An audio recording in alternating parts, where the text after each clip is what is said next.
Good afternoon to anyone who's just joining us. It's 3 minutes to 1 now, and we'll be starting very shortly. Thank you.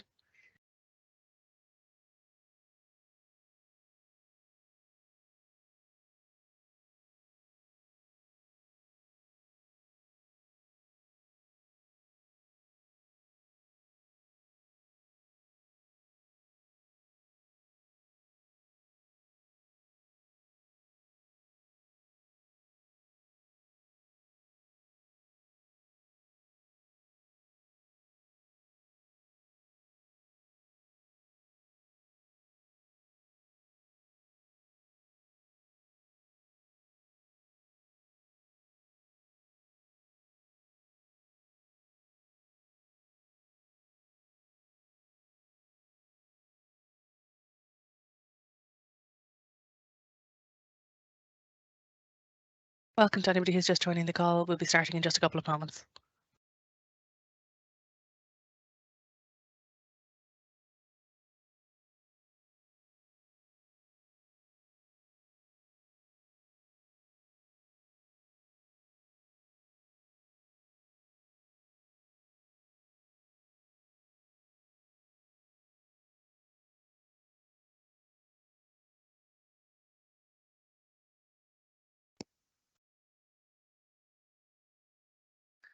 Welcome to anybody who's just joining the call. The time now is 1 minute to 1, and we'll be starting in just a few moments. Thank you for your patience.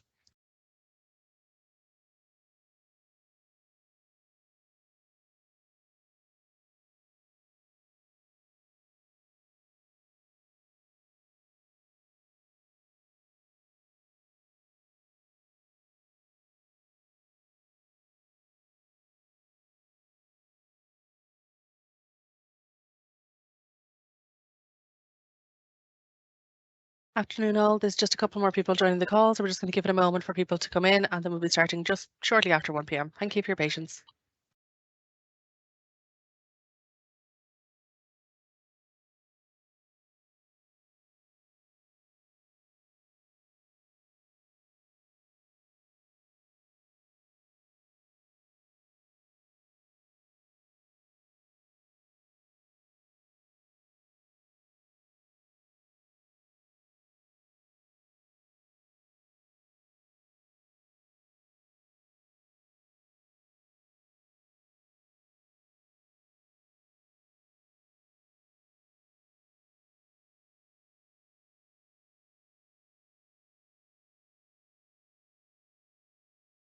Good afternoon, everybody, and thank you for joining the call.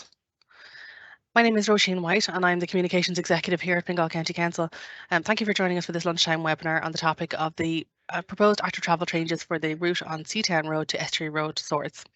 Shortly, we'll present those proposed changes to you and look forward to taking your questions for the team today. This webinar is being recorded, and that recording will be made available on our website in the coming days. This public consultation opened on March 29th and will end on April 26th. This is a 4-week period, and that's to allow as many people as possible who are interested in the scheme to bring forward their comments and suggestions around the scheme and to share a submission with us on their views. If you'd like to tell us your views and make a submission, you can do so individually as a single person, or you can do so as part of a group such as a residents association or a business association. And you're welcome to do that by bringing your comments together as one. We welcome your views on any aspect of the proposal, and you can share them at consult.fingal.ie. We'll begin shortly with a presentation from our team, led by Chief Engineer, Senior Executive Engineer Breen Doris. Breen will speak about active travel in Fingal, and he'll introduce the scheme. And then we'll have further detail of the scheme presented by Sean Phillips from Clifton Scannell Emerson, who are consultants to the Council on this project. When the presentations are done, we'll move directly on to your questions. Today is a perfect opportunity to ask questions of anybody on the project team and our consultants. If you have any question at any time, please pop it into the Q&A box. You'll find the Q&A box around the top right-hand side of your screen, and we'll take your questions as they come in at the end of the session. We do find with these sessions, a lot of people ask similar questions, and in that case, we may need to merge some information or paraphrase the question in order to get through as many as possible in the time we have. Our plan is to finish at 1:45 today so that we can get everybody in and out and within that lunchtime slot if possible. So please bear with us. If you don't hear your question read aloud directly as you wrote it in, please don't be concerned. All of your questions will be handed to the project team in exactly the format you sent them in, and all of your comments will be read. In the very unlikely event that we experience some technical issues, please bear with us while we try and get those fixed. If the webinar needs to restart for any reason, check your email address that you used to register for it, as that's where we'll send a new link to if that were to happen. Thanks for joining us. I'm going to pop the slides up on the screen now, and I'm going to hand over to Breen Doris. Brian, if you'd like to turn your mic on, please. Thank you very much, Roisin. As Roisin has said, thank you everybody for joining us. I appreciate everybody has a busy schedule and have taken time out of their lunch break to join us. So we'll kick on fairly quickly on this. Seatown Road Roundabout to Estuary Road Roundabout. I suppose this scheme is being led by ourselves and Fingal County Council. It's been supported by the NTA as regards funding. I'm the project lead on it. I suppose I'm a senior executive engineer in the active travel department, and under me I have both Kevin Vallely and James Kelly, who are on the line here today as well. Our consulting engineers, as Roisin has outlined, is Clifton Scannell Emerson, and we're joined here today as well by Sean Phillips, who is the lead on that project. Next slide, please, Roisin. I suppose, what is active travel, we may ask? Well, active travel is traveling with the purpose of using your own energy. It includes walking, scooting, running, wheeling and cycling, and it includes for all journeys, with an emphasis on the shorter journeys, including trips to work, education, shopping, visiting friends and recreation. I suppose the Seatown Road, we can run to the next slide, Roisin. The Seatown Road itself was picked for this project because it has a high volume of people, I suppose, going to work in this area, and it also provides linkages right through to the estuary and through to Malahide from Swords.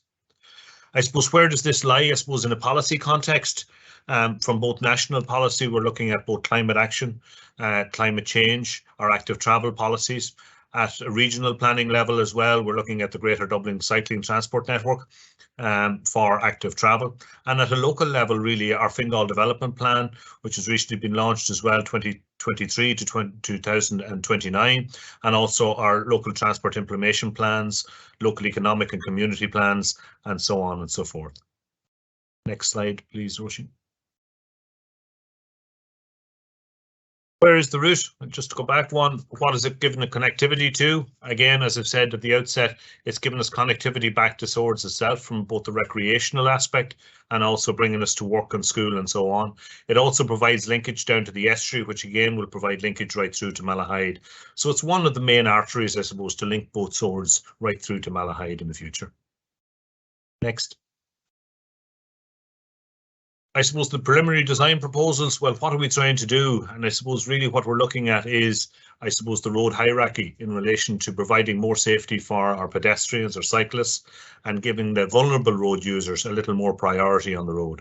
We're also looking at public transport links, and then to provide, I suppose, to maintain links for our goods and vehicles, our private motor car and so on. But as you can see from the diagram on the bottom and the cross section of our road, it maintains the road network, I suppose, for our traffic, but it also provides safe segregation for both the cyclists and pedestrians and gives them priority, I suppose, at the transition sections where they come in conflict with the traffic. And we'll see that through the design, what we have here today. Next. Just looking briefly at the design, and I'm going to call on Sean here in a few moments just to come in on the details of that. What we're looking at is cycling infrastructure and walking infrastructure on both sides of the road. Some of you might say, well, we have existing footpaths there, but we have little in the way of offering anything for the cyclist. So what we're looking at there is within the grass verges, off-road is looking at off-road cycle paths and widening our footpaths and facilitating better movement and freer movement for those. Again, while maintaining, I suppose, the vehicular access for what is a busy area where we have an awful lot of factories and people going to work. So it's providing a linkage for everybody, I suppose, in that facility. Next, please, Roisin. At our roundabouts and our interchanges, this, I suppose, this depicts really on the left-hand side, it depicts the Estuary Road roundabout. What we're trying to do is stay within the confines of the road, so we're not having any impact on the estuary itself, and offering, I suppose, safe pedestrian and cycle crossing points on each arms of the roundabout. And that same will apply on the other roundabout further to the west. So the proposed cycle-friendly roundabouts will provide cycle segregation and also provide safe pedestrian crossings for everybody who is, I suppose, going through to the estuary and through to Malahide as well as anywhere else. Sean, I think we'll hand over to you at this stage, just to maybe give more detail on the design itself. And if I may just cut in there for a second, Sean, before you continue. No, you're fine. I just wanted to remind those who are on the call that the Q&A box is there on the right. So if questions are arising as you're listening to our speakers, please just pop them in and we'll come to them at the end. But you might find it's easier to think of your questions as the presentation is ongoing. Switch back over to Sean now. So we welcome Sean Phillips from Clifton Scannell Emerson. Hi. Just as Brian mentioned there, I'm working for Clifton Scanlon Emerson Associates on behalf of Fingal County Council as the consultant engineers for the scheme. So I'm the design engineer for the scheme. If you could just go to the next slide, please. So the objectives, I suppose, of this scheme were to really provide safe, protected cycle lanes along the length of the scheme, from the Seatown Road Roundabout all the way to the Malahide Estuary Roundabout. And the scheme is identified in the GDA cycle network plan as a secondary cycle route. The scheme will include the upgrading of facilities for cyclists and pedestrians, including raised cycle tracks, off-road segregated facilities, cycle-friendly junction designs, including cycle-friendly roundabouts, safe crossing facilities for pedestrians and cyclists, so that'll be zebra crossings, and uncontrolled pedestrian crossings at the entrances. We will be looking at just relocating public lighting poles as part of the design, and we'll be looking at the public lighting design at a later stage. Improving of public transport facilities, including island bus stops, as well as the relocation of an existing terminus for Dublin bus, landscaping along the length of the scheme, and utilities. Next slide, please. So as part of, we looked at a couple of options in terms of the design to look at trying to achieve those objectives. And after an assessment, we came to a preferred option. Key characteristics of the preferred option are continuous, fully segregated cycleways on both sides of the road, junctions with zebra crossings for pedestrian movements, and segregated cycleway crossings with a circulatory cycle track at the two roundabouts, island bus stops with segregated pedestrian and cycle facilities, and the scheme shall incorporate crossings of private vehicular entrances at grade, so there won't be any drops, drop curbs, or any kind of up and down for cyclists and pedestrians traveling along the length of the scheme. Next slide, please.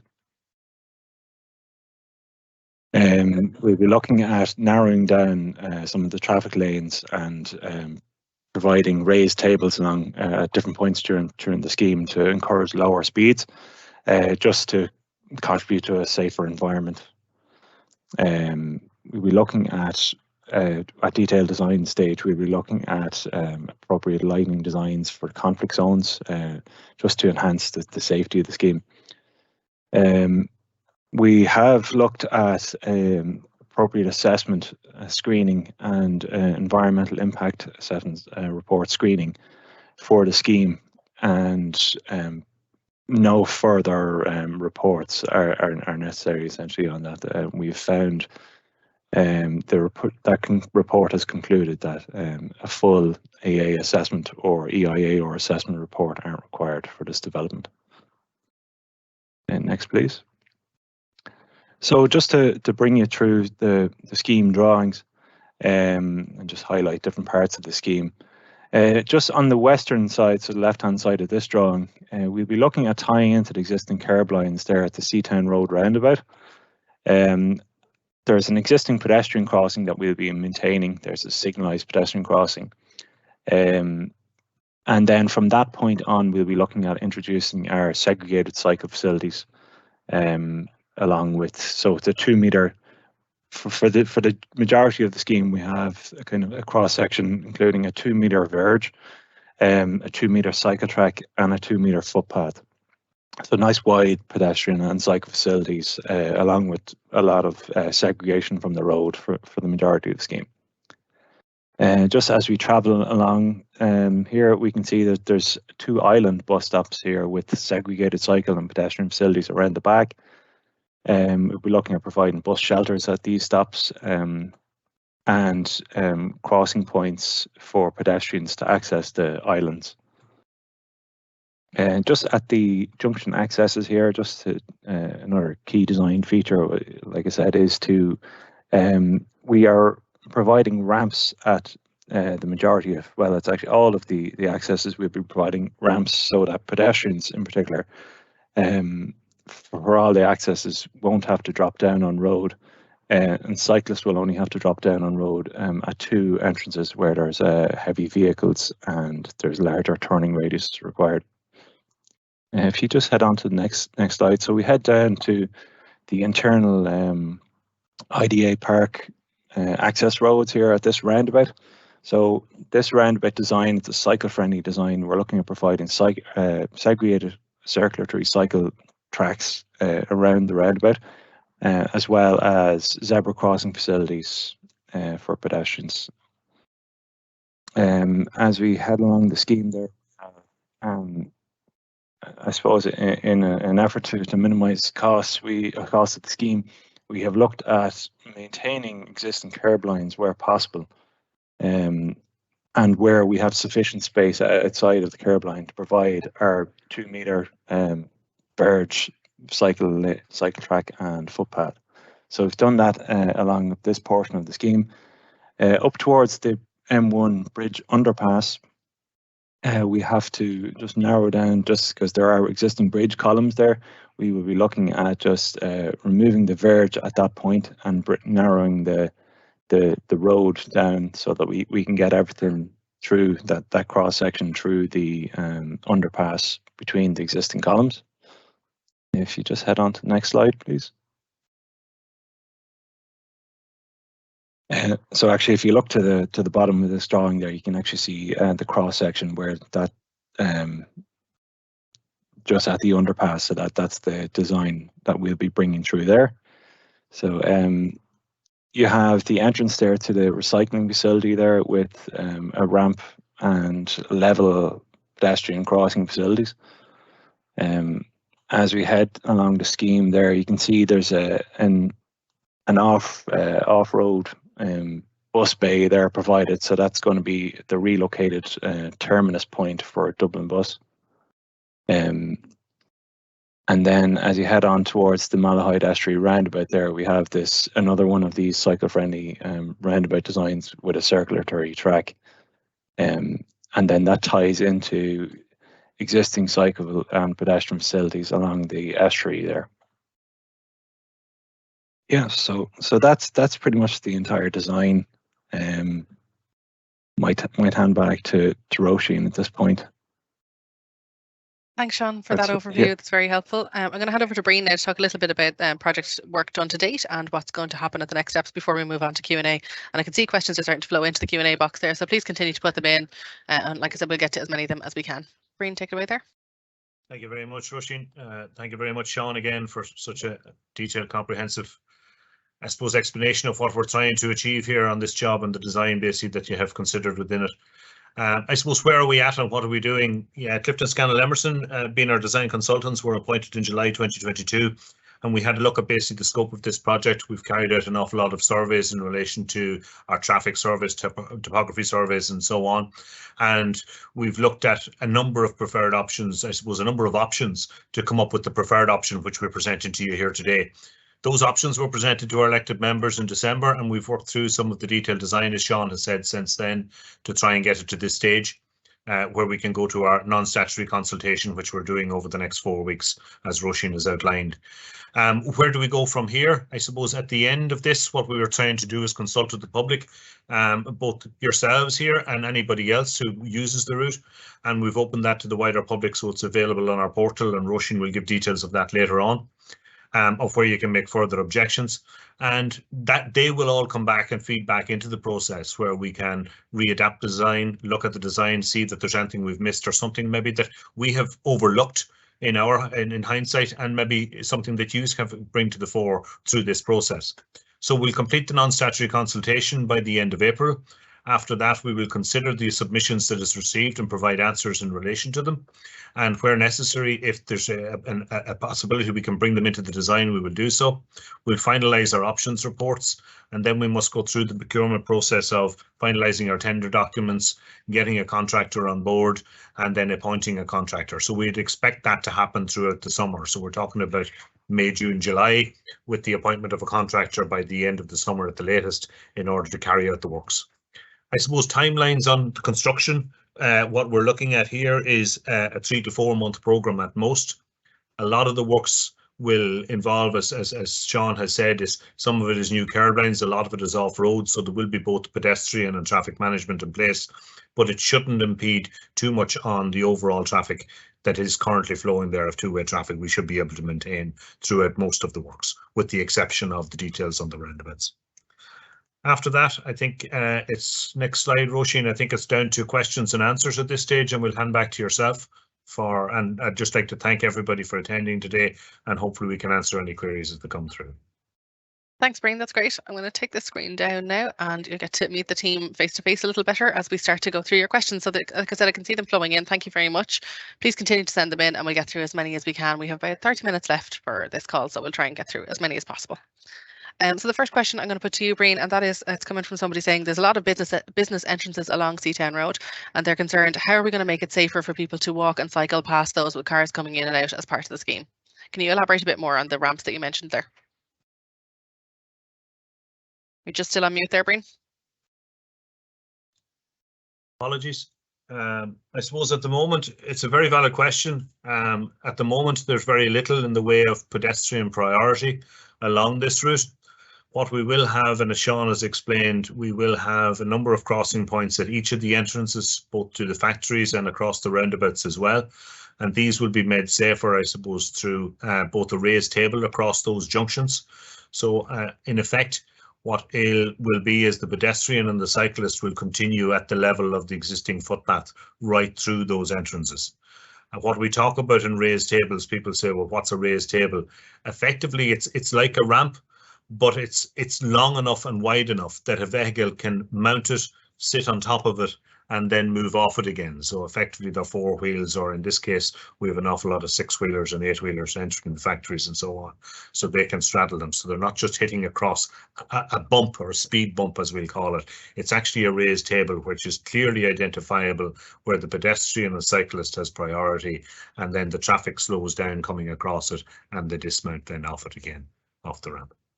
So those are prevalent right through, I suppose, the junctions going into the factories, Roisin, and then at the roundabouts, as we can see from Sean's design, there's quite safe access then for the cyclist and the pedestrian to cross over, where it's clearly delineated and marked, I suppose, where the pedestrians and the traffic is coming in conflict.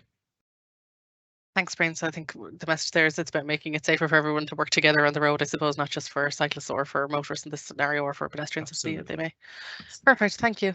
So the next question we'll move on to, which was had come in a little bit earlier, but I'll ask you to repeat it if you don't mind, for anyone who may have joined a little late. When is the project expected to begin? And I suppose if you want to elaborate a little more on how long it's expected to take. Thanks.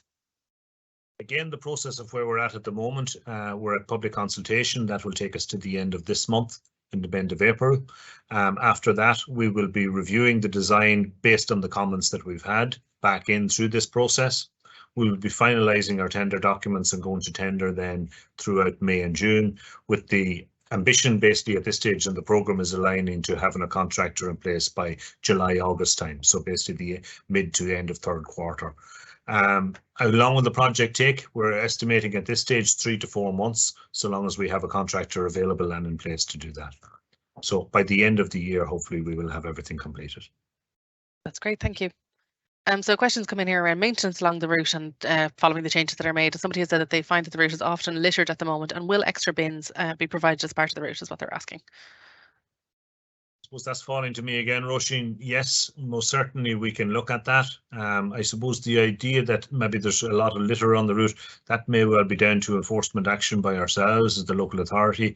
We do have a recycling centre there, and that's something we can look at as part of the scheme as well. It could be a case, well, where is this litter coming from? Is it from users of the route? I very much doubt it. Is it from lorries maybe entering the recycling centre and not being adequately protected and it's blowing off the side of a lorry? That may be some of the case as well. So most certainly, yes, I think what we'll do as part of the scheme, and as Sean has mentioned, we will be looking at the whole landscaping arrangements, and maybe where there's an opportunity, providing some seating or some rest areas together with bins where people can stop and sit and maybe have their ice cream or or their lunch or whatever they want to do. I suppose maybe they're coming out from the factory and want to just take a stroll and have a walk and a sit down. So yes, that will be looked at as part of the scheme. That's great. Thanks, Brian. And I will say that's a great example of the kind of feedback that we really like to get in the consultation portal. So again, for those that are listening this afternoon, please don't forget, go to consult.fingal.ie and tell us about things like that. Us being aware of local issues like littering in the area make it easier for us to make the scheme as successful as possible by making changes that are needed. So please give us that feedback if we need it. Another question has come in now around security concerns. It's not surprising we hear this often in terms of walking routes and cycling routes, especially where the roads are less used in the evening. Someone has asked, will there be a security concern where bus shelters are provided, particularly in the evenings when there's less footfall? Brian, can I put that to you? Yes, Roisin, I suppose what we'll have to look at, we've looked at this with the NTA themselves with regard to their existing bus stops, and they're in a programme for rolling out additional bus stops and bus terminuses and a new route, I think sometime next year. And as part of the scheme, we've linked in with them to see what improvements they're making to other bus stops within the county and across Dublin as well. So that may well be through better lighting. It may well be through some cameras, I'm not so sure. So we have to widen that discussion a wee bit with the NTA to see what we can do in relation to improving them. But I suppose along this section alone, it is quite well lit. It's in a public lit area. The lighting itself is quite adequate, I suppose, for the type of area it is. But we have to be conscious as well that we don't impede on, I suppose, our environmental impacts here of providing too much light or spillover, I suppose, for the birds and along the estuary there as well. We're quite restricted with some of that. Thanks, Brian. I hope that answers that person's concern. And if not, again, please do tell us more information at consult.fingal.ie so that we can further address that issue. So we have a comment here from somebody who says that they often find the traffic is very backed up on the way to the Estuary Recycling Centre at weekends, and they're asking, has this been factored into the new layout and how it could be improved? Brian or Sean, I'm not sure who'd like to take that one. I suppose I'll take it initially and I might hand over to Sean then midway through, just in relation to what we've looked at as regards traffic surveys and otherwise. We are quite aware of it. It is quite a busy recycling centre. The weekends tend to be, I suppose, our busiest period in that recycling centre when people are off. And I suppose as part of this scheme, we've looked at it in relation to, well, let's say for the shorter journeys, it could be a case that people will go on their bike or use cargo bikes or whatever may be available there. So we're also looking at, I suppose, within the recycling centre itself is, once we get this scheme to ground, is it something we can facilitate from an active travel point of view? Can we facilitate people with maybe hiring out cargo bikes or whatever? So we're looking at that in the broader term across the whole local authority. With regard to the design, maybe Sean, I'll just hand over to yourself as regards to the considerations that has been made in relation to the design here. Yeah, so as part of the design, we did look at the potential of providing a left turn lane into the facility, but based on some of the traffic data, I suppose, that we had, it wasn't warranted to put in a new lane. Now we haven't narrowed down the carriageway at that point. We're keeping the existing curb lines pretty much, so if there is a queue kind of going in, people will have space to overtake, I suppose, is one of the design considerations. I suppose in terms of the internal kind of the layout of the recycling centre, perhaps could be looked at further in terms of their traffic management in there, and just to prevent that. But in terms of the design of the scheme, there's nothing really in particular that will accommodate any extra queuing, and I suppose our indication is that the queuing is very one-off, and it wouldn't be kind of regular enough to warrant additional lanes. Thanks, Sean. Again, I hope that's an adequate answer for the person who asked that question. Moving on now to the next question, someone has asked, are there any changes intended to be made to the estuary road itself, such as upgrading the path along the water's edge? Brian, would you like to come in there? Well, Roisin, yeah, it doesn't form part of this scheme itself, Roisin, and it will be possibly a future scheme in the future. There's a number of links and they're identified within our development plan, and that would form part of this. So this, I suppose, is the first step, is getting connectivity from the R132 and from Swords Village itself right down to the estuary, and as a separate project coming in the future, not saying when, but as soon as funding can be made available from the NTA and the various departments, we will be definitely looking along the estuary to provide further connectivity and improvements to what is there. Thanks, that's great. A question now around the practicalities of the works taking place. Someone has asked, will the road be closed for any period during the works? So could you maybe give us a bit more description around what that will look like, that period of work? Yeah, I suppose that period of work is very important because it's a main artery, I suppose, really through to Malahide, but it's also a main artery for the workers, I suppose, in that area that they can actually ensure. So it is not intended. Now, once we have our contractor on board, we will have to work through the program with them, but it is not our intention to close that road at any stage. There will be traffic management in place, which will be a shuttle system. But what we would anticipate is this works will be carried out on, I suppose, we'll be boxing off maybe 100 meters, 200 meters at a time and doing it when we're looking at the road itself. But a lot of our works here, as Sean has outlined, is really off-road. So it's outside the curb lines. So we're actually not interfering too much with the road surface itself. It's where we're adjusting the curb lines under the bridge and so on. Yes, we will have to put in some traffic management there, and that will be through traffic lights or shuttle systems or so on. And that will be controlled on a demand basis as well. So it's not going to lead to major backups to factory entrances to the recycling centre or have a knock-on effect back to the R132 or indeed the estuary. So we have to be cognizant of everything else around us. So that will be worked out, I suppose, on a case-by-case basis on actually where we're actually doing the works, and it'll be through traffic management only without any road closures. Thanks for that. And just to clarify for those who are maybe interested in that issue, whenever we have temporary road closures or disturbances or changes of traffic layout, we will also post them on our social media accounts. So I'd encourage those of you who aren't already doing so to follow Fingal County Council on Twitter, Instagram, LinkedIn and Facebook as well. And we post those kind of updates there as regularly as we can with as much notice as we can as well. And we'll endeavour to keep in touch with everyone in the local area in advance of any works happening so that they're aware of what any potential disturbances might be. Moving on to the next question now, someone has asked around the surface of the cycle path. Sean, I might send that to you if you don't mind. Can you talk a little bit more about what the cycle path will look like in construction? Yeah, so for the cycle track, the off-road cycle track, we'll be looking at providing a bituminous type pavement there for that, and at where the cycle tracks interact with accesses, we'll be looking at using a coloured bituminous surface at that point. So that's essentially it for the length of the scheme. It's all bituminous, and then with concrete footpaths. That's our intended design. Thanks, Sean. So similar enough to what we're used to seeing for cycle paths in other areas around Fingal, I think it'd be fair to say. Okay, great, thank you. Are there any works intended for the Seatown Roundabout we're being asked? Breen, I might like you to take that one, or Sean, maybe that might be appropriate. I can have a take on this one actually, Roisin. I suppose our colleagues in planning and strategic have just went through the process, and this is the Seatown Roundabout. I take it along the R132, and that has just gone through the planning process with regards to a scheme along the R132 itself. So it is anticipated we'll be on the ground with this scheme in advance of that scheme starting. So it doesn't make sense to make changes to the Seatown Road Roundabout at this stage as part of this project.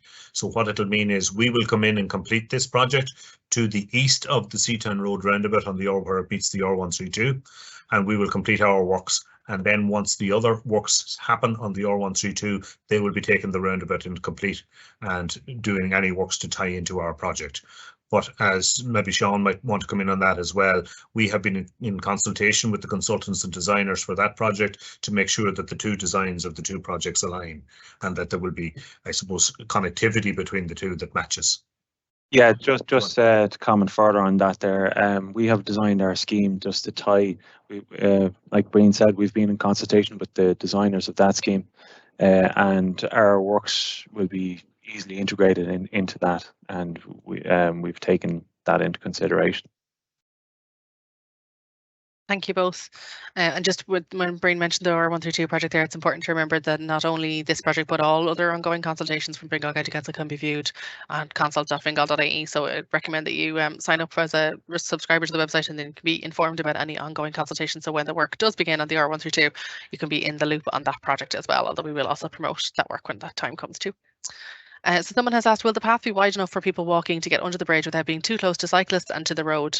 We know that the design is slightly different under the bridge. Sean, would you mind responding to that, please? Yeah, so I suppose the footpath widths and the cycle track widths will remain the same throughout the length of the scheme. So there will be no narrowing of the footpath or cycle tracks at that point. Now, what will happen is just to accommodate the getting the scheme between the bridge columns is that we will be looking at removing the grass verge for a small portion of the scheme and the narrowing of traffic lanes just at that point, so that you can get everything between that cross section between the two uprights on both sides of the road. Yeah, that's really helpful clarification. Thank you very much. I hope that answers that person's question. So a question now, and I confess it's a question I had to ask when we first began this project also. What is a cycle-friendly roundabout? Brian, would you mind describing that in action for people a little bit more so that they can understand what it's like to use a cycle-friendly roundabout? I suppose a cycle-friendly roundabout, the easiest way to describe it is it provides segregation between the cyclist and the motorist. We're still all bound by the rules of the road, including the cyclist, the pedestrian and the motorist. But I suppose we give way from to the vulnerable road user in all cases. So where we have a crossing point, obviously a zebra crossing, a toucan crossing, or indeed lights, we give way to the pedestrian, provided they have the right of way at that stage if it's a red light in front of us or so on. On a give and take system, I suppose on a zebra crossing or toucan crossing, the pedestrian and cyclist has the right of way. So that's really what we're introducing here. We're introducing safe crossing points rather than people having to meander, I suppose, through the traffic, as currently is the case at a number of our conflict points throughout our junctions in Fingal and throughout Ireland. So would it be fair to describe it as kind of a 3-in-1 roundabout with a walking track, a cycling track in the middle, and a cars track on the inside, with priority for walkers, cyclists, and then cars in that order? Effectively, it would be, Roisin, yes. Perfect. They're a little difficult to understand, and I'm conscious of that because they're new, and we're starting to introduce them on schemes here. So the more we see them in action, the easier they'll be to understand. Thank you for that. I think there is a little bit of behavioural change from both the driver, the cyclist and the pedestrian, I suppose, with regards to them. So that will take some time to bed in, yes. Okay. The next question is coming as kind of a more, I suppose, a broad-reaching question. Why is this work needed along Seatown Road? Brian, can you tell us a bit more about why Seatown was selected for this scheme? I suppose Seatown was selected as part of the Dublin cycling network. It is identified as a secondary route, as Sean has already identified. It also provides linkage, I suppose, between our main towns. So we're not just looking at Seatown Road. We have a further scheme on the R132 where it's providing connectivity from Swords right through to Lusk and Rush and right through to Balbriggan. We have currently a scheme on the ground actually in Brackenstown and St. Cronan's where we're providing connectivity for people going to school and actually the wider community on the western side of Swords. I suppose Seatown Road itself would be seen as a very busy spot from both the industries that's there and people travelling to work. And what we're trying to do is see the biggest catchment there of what it can facilitate. So both only from workers getting to work and the wide scale there as regards the people that's employed in that area of there, a lot of them would be living in Swords or in the Swords area or maybe within that 5 kilometres. So you're providing them a safe route and a safe option for an active travel means to get to work. Not only that, is providing, I suppose, for the leisure cyclist and for the people out with their kids in the afternoon, whatever that might be, and taking them down to the estuary. So you're providing a safe route that can be used at all times. So it's not just during work hours, it's outside of work hours as well and at the weekends, and also providing linkage then right down to the estuary and onto Malahide. So it's providing a safe access for both pedestrians and cyclists to get between, from an active travel means, between Swords and Malahide. So that would be really why it was seen as a main artery there. Thanks for that. A question now around operations and how the scheme will be maintained. Someone has said some of the hedgerows along the route can be overgrown on footpaths, and as it is, who's going to ensure that these are appropriately maintained going forward? Brian, would you like to respond there? I suppose I'll respond to that one, Roisin. Yes, we have our operations section and they do have a works programme on every year where they do provide, we have a parks department and also our road section. So our road section looks after the upgrade of our footpaths and our roads itself and cycle lanes as they're introduced. And I suppose our parks department looks after a lot of our green areas between grass cutting, hedge cutting and so on and so forth. So this will form part of our works programme going forward to maintain these areas as they are implemented, as we currently do within our current road network and our hedgerows and our green spaces. Thanks, Brian. A question now specifically around the design, and Sean, this will go to you. Why maintain the painted ghost island in the middle of this scheme at the moment? Maybe this space should have been allocated to widen the verges or a planted median replacing it. This person says they're concerned the cars should already be yielding to pedestrians at the cycling centre entrance. Can you respond to that, please? Yeah, so just in terms of the Ghost Islands, I suppose, where a 2-meter wide verge, 2-meter footpath, and 2-meter cycleway could be provided, without having to dig up like a good road essentially, and we could maintain existing curbs. We've looked at doing that, and it's really it's a good value for money solution to along the length of the scheme, and I suppose while we're still providing like the top level of service for cyclists and pedestrians, we just felt that it was a more appropriate design. And just to look at the I suppose the recycling centre, there's so it's kind of a multi-stage crossing for vehicles as they try to go back out on the road. So they're not only they'd be approaching, and there'd be a ramp with an uncontrolled pedestrian crossing, which would be a form of like a courtesy crossing for pedestrians.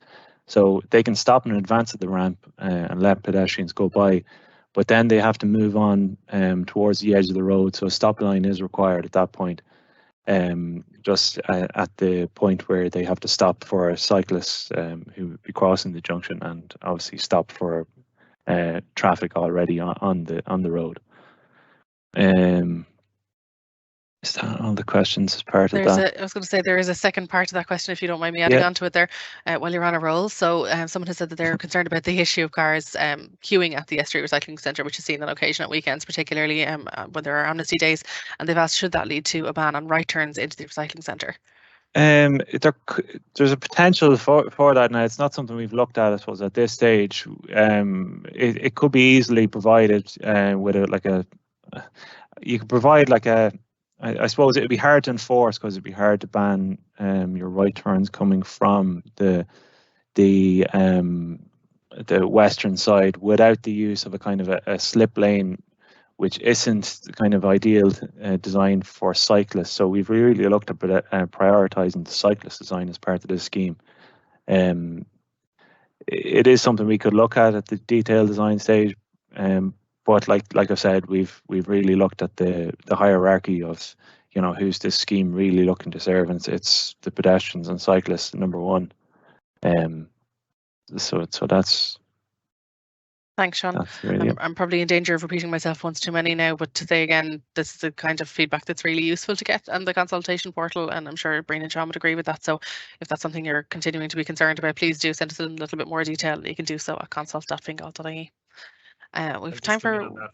Oh yes, pardon me. Go ahead, Brian. No, just one question on that. I suppose yes, we can see the merit in that, and possibly banning. And I know the person has asked there, can we ban the right-hand turning lane? As Sean has said, that's going to be very difficult to enforce without putting some kind of centre median or barrier there to prevent that right turn. So what we're looking at there is in relation to the space. We will have a look at it in the design, where we could force the westbound, the traffic coming from the west down to the Estuary Road roundabout, come round the roundabout and come back in and make the left-hand turn. We will examine that within the design process. But again, as Roisin has said, these suggestions are all good and well, but we have to see how they fit in with the overall scheme. But they will be considered. Thanks, Roisin. Thanks, Brian. That's helpful clarification. I think we have time for one more question, and that is, can Fingal look at extending cycle lanes right around to Fingalians GAA Club? Brian, you might like to respond to that. Yeah, a valid question and valid point. I suppose we have looked at it, but not as part of this scheme. But what we will have to look at maybe is once we get this scheme up and running and see the benefits from it, then obviously Fingalians Football Club is just around the corner, and we have a number of members within that club, I'm sure, as well, who we could encourage to use the active travel means of getting to the club. So we would have to look at that separately along. That's a tight section of road along the estuary.